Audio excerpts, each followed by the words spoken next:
আমরা দেখেছি বাংলার জমিনে 17 বছর দেশ শাসন করেছে, মানুষের উপরে শোষণ করে, নির্যাতনকে অত্যাচার করে একে একে মানুষ মনে করেছে এদেরকে হটাবার আর ক্ষমতা কারো নাই, ঠিক কিনা বলেন? 41 সালের স্বপ্ন দেখেছে, কিন্তু ইমানের পরীক্ষায় অংশগ্রহণ করেছেন বাংলার জমিনে আল্লাহর শ্রেষ্ঠ মুজাদ্দেদ, আল্লাহর ওলি আল্লামা সাঈদী রহমতুল্লাহ আলাইহি। তিনি জীবন দিয়ে প্রমাণ করে দিয়ে গেছেন, তাকে জেল থেকে মুক্তি দেওয়ার অফার দেওয়া হয়েছিল, মন্ত্রী করার অফার দেওয়া হয়েছিল, সমস্ত অফারকে তিনি পরিত্যাগ করে ইমানের পরীক্ষায় উত্তীর্ণ হয়ে শাহাদাতের নজরানা পেশ করে গেছেন, ইমানের নজরানা পেশ করে গেছেন, ঠিক কিনা বলেন? আর আমরা যারা আছি তার অনুসারী হয়ে আমরা তার এই শাহাদাতের পরে আমরা সেই সফলতা, সেই বিজয় দেখলাম। 41 সালের স্বপ্ন আল্লাহ পাক 41 সালে ছোট ছোট বাচ্চাদেরকে দিয়ে বিদায় করে দিলেন, ঠিক কিনা বলেন? বড় বড় শক্তিদেরকে আল্লাহ বড় বড় অস্ত্র দিয়ে ধ্বংস করেন না। ফিরাউনকে আল্লাহ সমুদ্রের ভিতরে ডুবিয়ে হত্যা করেছেন, নমরুদকে একটা ন্যাংরা মশা দিয়ে ধ্বংস করেছেন। বাংলার জমিনে নব্য ফিরাউন 17টি বছর মানুষের উপরে শোষণ করেছে, নির্যাতন করেছে।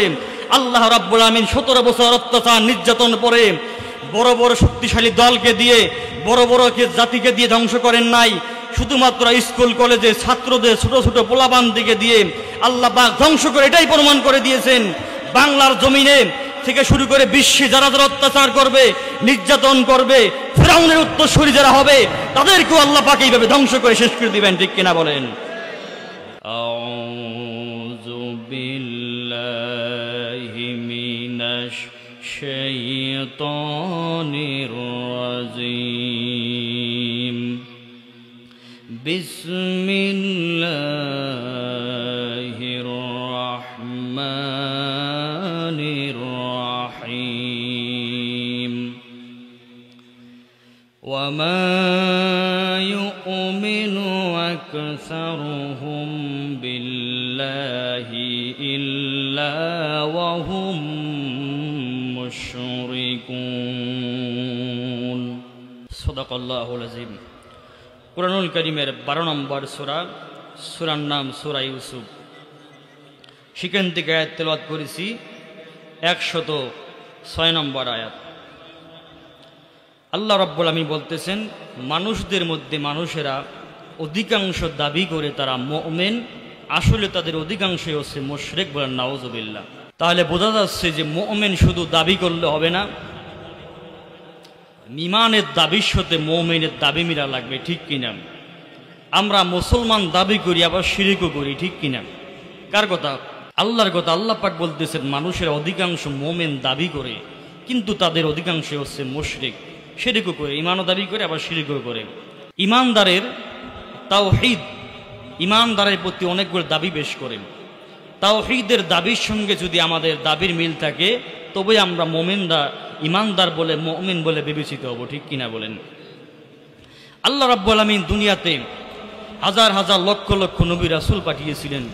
সমস্ত নবী রাসূলগণ এই ইমানের দাওয়াতটাই দিয়েছিলেন, এই তাওহীদের দাওয়াতটাই দিয়েছিলেন। বলেন সুবহানাল্লাহ, মুহাব্বতে বলেন সুবহানাল্লাহ। আল্লাহ রাব্বুল আমিন বলেন, দুনিয়ায় যত নবী রাসূল পাঠিয়েছি সমস্ত নবী রাসূলগণ তাদের উম্মতদেরকে, তাদের জাতির লোকদেরকে দাওয়াত দিয়েছে, ইয়া কওমি ইবুদুল্লাহা মা লাকুম মিন ইলাহিন গায়রু। ও আমার জাতির লোকেরা, ও আমার কওমের লোকেরা, একমাত্র আল্লাহ রাব্বুল আমিনের ইবাদত করো, যিনি ছাড়া কোনো ইলাহ নাই, যিনি ছাড়া কোনো মাবুদ নাই। বলেন সুবহানাল্লাহ। আল্লাহ পাক বলতেছেন, ওয়ালাকাদ বা'আসনা ফি কুল্লি উম্মাতির রাসূলা আন ইবুদুল্লাহা ওয়াজতানিবুত তাগুত। আল্লাহ পাক বলেন, দুনিয়ায় যত নবী রাসূল পাঠিয়েছি সমস্ত নবী রাসূলগণ এই দাওয়াত দিয়েছেন একমাত্র আল্লাহর ইবাদত করো আর তাগুতকে বর্জন করো। বলেন সুবহানাল্লাহ। সমস্ত নবী রাসূল এই দাওয়াতটা দিয়ে গেছেন। আমরা যারা মুসলমান হয়েছি, ইমানদার হয়েছি, আমরাও এই দাওয়াতের সাথে এই ঘোষণাই দিয়েছি, ইমানের ঘোষণাই দিয়েছি, ঠিক কিনা? আমরা এইভাবে ঘোষণা দিয়েছি, আশহাদু আল্লা ইলাহা ইল্লাল্লাহু ওয়াহদাহু লা শারীকা লাহু ওয়া আশহাদু আন্না মুহাম্মাদান আবদুহু ওয়া রাসূলুহু। সুবহানাল্লাহ বলেন। যে আমরা এই কথা সাক্ষ্য দিয়েছি আল্লাহ পাক এক, তিনি ছাড়া কোনো মাবুদ নাই, তিনি ছাড়া কোনো ইলাহা নাই, এই দাওয়াতটা আমরা দিয়েছি। আমরা যারা মুমিন ঈমানদার দাবি করি আমরা এই কথা সাক্ষ্য দিই, ঠিক কিনা?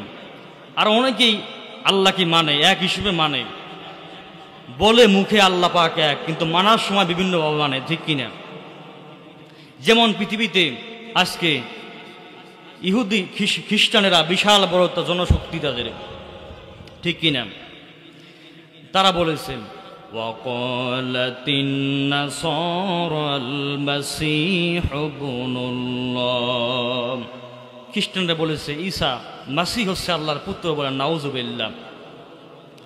ইহুদিরা বলেছে ওয়াকালাতিল ইয়াহুদু উযাইরুন ইবনুল্লাহ, ইহুদিরা বলেছে উযাইর আল্লাহর পুত্র। দুই দলের ভিতরে ঝগড়া লেগে গেল। ইহুদিরা বলে উযাইর আল্লাহর পুত্র, খ্রিস্টানেরা বলে ঈসা আল্লাহর পুত্র। দুই দলের নেতারা এক জায়গায় বসে একটা মীমাংসা বৈঠক ডাকলো, ডেকে বলল যে দেখো আমরা অযথা ঝগড়াঝাটি করার দরকার নাই, শুধুমাত্র ঈসা আল্লাহর পুত্র নয়, উযাইর আল্লাহর পুত্র নয়, তারা দুজনেই আল্লাহর পুত্র, এবং আমরা যারা আছি ইহুদি খ্রিস্টান আমরাও বাইরের কেউ না, আমরাও আল্লাহর আত্মীয় স্বজন, নাহনু আবনাউল্লাহ, আমরা আল্লাহ নাতি পুত্রী আত্মীয় স্বজন, বলেন নাউজুবিল্লাহ। এবং তারা এত বড় দুঃসাহস দেখালো, তারা বলল যে আমরা আল্লাহর আত্মীয় স্বজন হওয়ার কারণে, প্রিয়পাত্র হওয়ার কারণে রান্তামাসানার নার, জাহান্নামের আগুন আমাদের স্পর্শই করবে না। যদি আল্লাহ পাক আমাদের খুব বেশি অপরাধে রাগ করে জাহান্নামে দেন ইল্লা ইয়াম্মাম মাদুদা, একটু রেখে আবার তুলে নিয়ে আসবে, বলেন নাউজুবিল্লাহ। আল্লাহ পাক বলেন হাবিব আপনি বলেন তাদের সঙ্গে চুক্তি কে করেছে, তারা অপরাধ করবে আর তাদের শাস্তি দেওয়া হবে না। এইভাবে করে অনেকেই আল্লাহ রাব্বুল আমিনকে খোঁজার চেষ্টা করেছেন, ঠিক কিনা?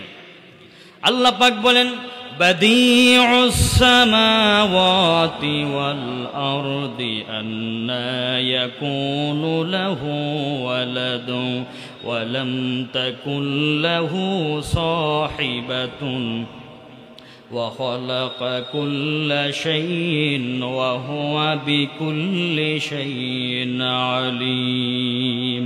সুবহানাল্লাহ বলেন। আল্লাহ পাক বলেন আল্লাহ পাক তো কোনো মেয়ে লোককে তার স্ত্রী হিসেবে গ্রহণ করেন নাই, আল্লাহর এগুলোর প্রয়োজন নাই, বরং আকাশ এবং জমিনে যা কিছু আছে সব কিছু আল্লাহ রাব্বুল আমিন সৃষ্টি করেছেন, বলেন সুবহানাল্লাহ। সম্মানিত হাজরিন, এই তাওহীদের ব্যাপারে হযরত ইব্রাহিম আলাইহিস সালাম চোখে দেখা দুঃখী পেশ করেছেন। হযরত ইব্রাহিম আলাইহিস সালাম যে পরিবেশে তিনি জন্মগ্রহণ করেছিলেন সেটা ছিল একটা পৌত্তলিক পরিবেশ, ঠিক কিনা? তার পিতার নাম ছিল আজর, তিনি প্রতিমা তৈরি করতেন, মূর্তি তৈরি করতেন। এইরকম সময় হযরত ইব্রাহিম আলাইহিস সালাম একদিন খুঁজতেছিলেন, তার রবকে খুঁজতেছিলেন যে আসলে আমার রবকে। কেউ বলতেছে নমরুদ খোদা বলে মানতেছে, এই মূর্তিকে খোদা বলে মানতেছে, তাকে সিজদা করতেছে। আসলে প্রকৃতপক্ষে আমার রবকে, তিনি রব খুঁজতেছিলেন। এই অনুসন্ধান পরিচালনাকারী একদিন তিনি রাতের বেলা আকাশে তারকা খেয়াল করলেন। ইতিপূর্বে এইভাবে খেয়াল করেন নাই, অনুসন্ধান চোখে এইভাবে খেয়াল করেন নাই। হঠাৎ করে দেখলেন রাত্রিবেলা আকাশে সূর্য উদিত হয়েছে। فَلَمَّا جَنَّ عَلَيْهِ اللَّيْلُ رَأَىٰ كَوْكَبًا قَالَ هَٰذَا رَبِّي। হযরত ইব্রাহিম আলাইহিস সালাম যখন আকাশে তারকা উদিত দেখে বললেন হাযা রব্বি, এটাই মনে হয় আমার রব। কিন্তু কিছুক্ষণ পরে তারকা অস্তমিত হয়ে গেল, ডুবে গেল। ফালাম্মা আফালা ক্বালা লা উহিব্বুল আফিলিন। হযরত ইব্রাহিম আলাইহিস সালাম বললেন যে জিনিস অস্তমিত হয়ে যায়, ডুবে যায়, সে জিনিস কখনো রব হতে পারে না, আমি তাকে পছন্দ করি না, বলেন সুবহানাল্লাহ। যে জিনিস অস্তমিত হয়ে যায় আমি তাকে পছন্দ করি না। কিছুক্ষণ পরে আবার দেখলেন আকাশে চাঁদ উদিত হয়েছে। فلما رأى القمر بازغا قال هذا ربي চাঁদ উদিত থেকে চারটা তারকার চেয়ে চাঁদ বড়, বললেন এটাই মনে হয় আমার রব, হাজা রব্বি, এটাই আমার রব। কিন্তু সকাল হতে না হতেই চাঁদ অস্তমিত হয়ে গেল, ডুবে গেল। ফালাম্মা আফালা قال لئن لم يهدني ربي لأكونن من القوم الضالين। হযরত ইব্রাহিম আলাইহিস সালাম বললেন, যে জিনিস ডুবে যায়, অস্তমিত হয়ে যায়, সে তো রব হতে পারে না। প্রকৃতপক্ষে আমার রব যিনি, তিনি যদি আমাকে পথ না দেখান, হেদায়েতের রাস্তা যদি তিনি না দেখান, অবশ্যই আমি গোমরাহদের মধ্যে শামিল হয়ে যাব। সকালবেলা দেখলেন আমার সূর্য উদিত হয়েছে। ফালাম্মা রাআশ শামসা বাযিগাতান ক্বালা হাযা রাব্বি হাযা আকবার।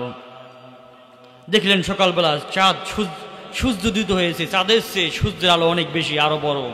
তখন বললেন হাজা রব্বি, এটাই আমার রব, হাজা আকবার, এটা অনেক বড়। কিন্তু সন্ধ্যা হতে না হতেই যখন সূর্য যখন অস্তমিত হয়ে গেল, তখন তিনি বললেন ফালাম্মা আফালাত ক্বালা ইয়া কওমি ইন্নী বারীউম মিম্মা তুশরিকুন। ও আমার জাতির লোকেরা, তোমরা যার সাথে শরীক করো, যাকে তোমরা আল্লাহর সঙ্গে শরীক করো, আমি তোমাদের মতো মুশরিক নই, আমি তোমাদের মতো মুশরিক নই, আমি আমার রবের দিশা পেয়েছি। সুবহানাল্লাহ বলেন। পরবর্তী আয়াতে তিনি ঘোষণা দিলেন, ইন্নী ওয়াজ্জাহাতু ওয়াজহিয়া লিল্লাযী ফাতারাস সামাওয়াতি ওয়াল আরদা হানিফা ওয়া মা আনা মিনাল মুশরিকিন। আমি আমার চেহারাকে সব দিক থেকে ফিরিয়ে সেই রবের দিকে ফিরিয়ে দিলাম, যিনি আসমান জমিন সব কিছু সৃষ্টি করেছেন। আমি আমার চেহারাকে সেই দিকে ফিরিয়ে দিলাম, আর আমি তোমাদের মতো মুশরিকদের অন্তর্ভুক্ত নই। বলেন সুবহানাল্লাহ। রবকে তালাশ করলে রব পাওয়া যায়, ঠিক কিনা? তাওহীদকে খুঁজতে হয়, আল্লাহকে খুঁজতে হয়। আল্লাহ পাকের ছেলে মেয়ে নাই, তার নাতিপুতি নাই, এগুলো তার প্রয়োজন নাই, বরং তিনি সব কিছুর স্রষ্টা, ঠিক কিনা? আল্লাহ পাক তার পরিচয় ছোট্ট একটি সূরার ভিতরে সুন্দরভাবে তার পরিচয় উপস্থাপন করেছেন। আল্লাহ পাক বলেন, হাবিব আপনি বলেন কুল হুয়াল্লাহু আহাদ। জানেন আপনারা, পড়েন সবাই, কুল হুয়াল্লাহু